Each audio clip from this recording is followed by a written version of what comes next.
Hello guys, welcome to 5th generation Hobby Shop. So meron na naman tayong i-unbox tsaka iti-test. Ito ay unit ni Sir Abraham. Sir, shoutout po sa inyo, Sir Abraham.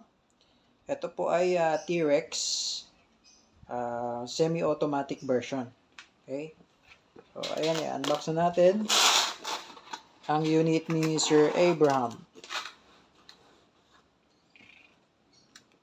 Okay, ito yung owner's manual. Yung kanyang magazine.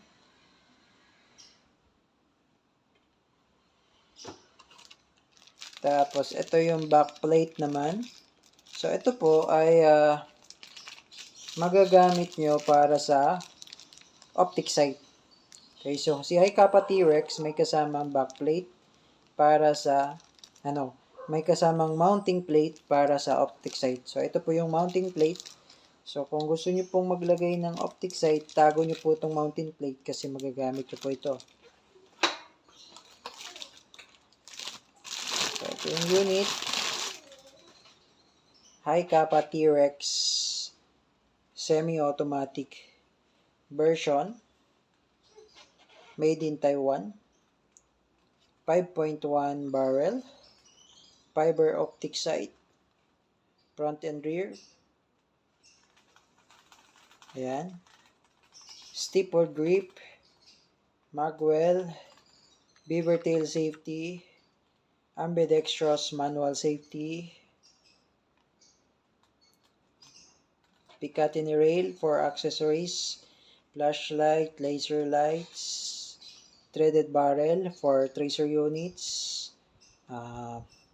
Pwede rin kayo maglagay dito ng suppressor, silencer.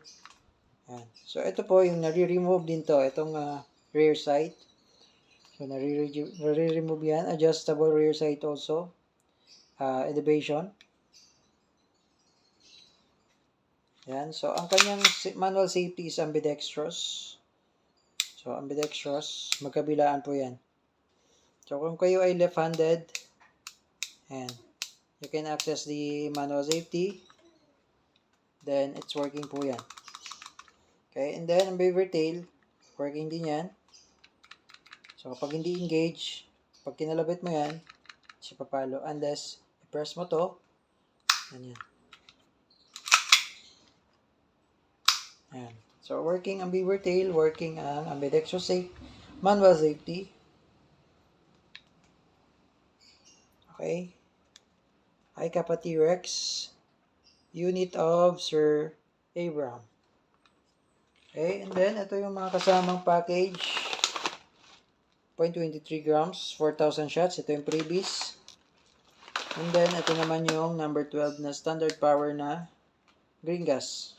So, pag kayo po guys ay umorder sa amin, sa shop namin, 5th generation Hobby Shop, may kasama na po siyang freebies. So, magagamit nyo na yung unit. Okay, so ngayon, maglalagay tayo ng gas.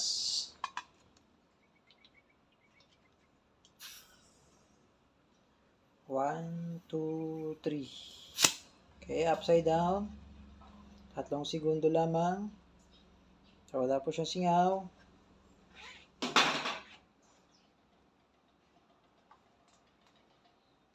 Okay. Ito yung inlet valve. Ito naman yung output valve o outlet valve.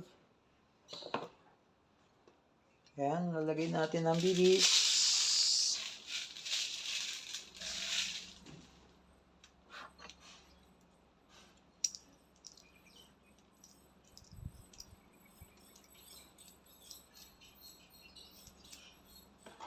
Okay.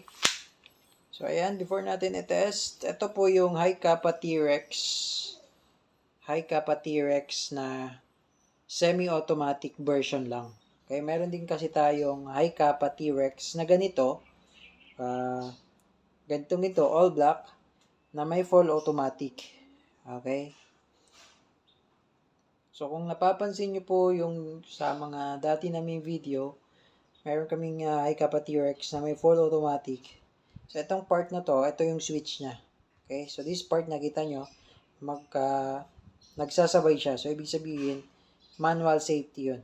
So, yung sa may full automatic kasi, yung dito na part, yung sa may right side, yun yung switch para sa semi and full automatic.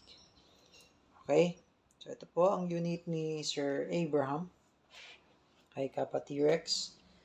So, ayan. Okay, so ngayon, magte-test par po tayo ng unit ni Sir Abraham.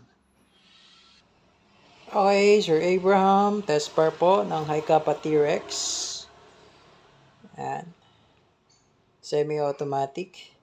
So, ito palang manual safety, yung ambidextrous manual safety, hindi nyo po yan ma-activate kapag hindi nakababa yung hammer. So, tingnan nyo po.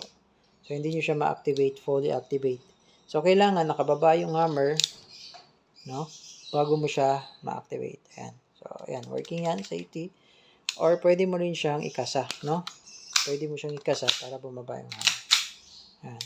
And safe. Okay, working yan. So, pag binaba ko to, ready to fire na siya. Okay? Ready to fire. Firing. Lakas.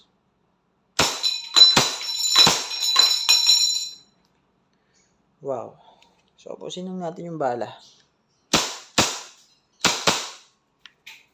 Okay. So, wala nang bala. Yan. Open slide. Nag-open slide siya. Wala nang bala. Release the magazine. Yan. Release the magazine. So, may gas pa po ito. Kapakapain nyo lang tong outlet bulb. Yan. Pag matigas, may gas pa po yan. Mag-reload pa po kayo. Pwede pa po. And then, ito. So, nag-open slide siya kasi wala na siyang bala. So, ang gawin nyo lang, press down nyo lang to. Ito, slide, stop, slide, release. Pigilan nyo muna yung slide. Press down nyo to and then release. Okay? Pwede rin naman ganito. Yan. Pero katagalan kasi mapupudpud yung ating slide stop or yung ating slide. So, mas maganda, pigilan mo muna yung slide. Baba mo to, yung slide stop, slide release, yun tsaka mo release. Okay, hammer down.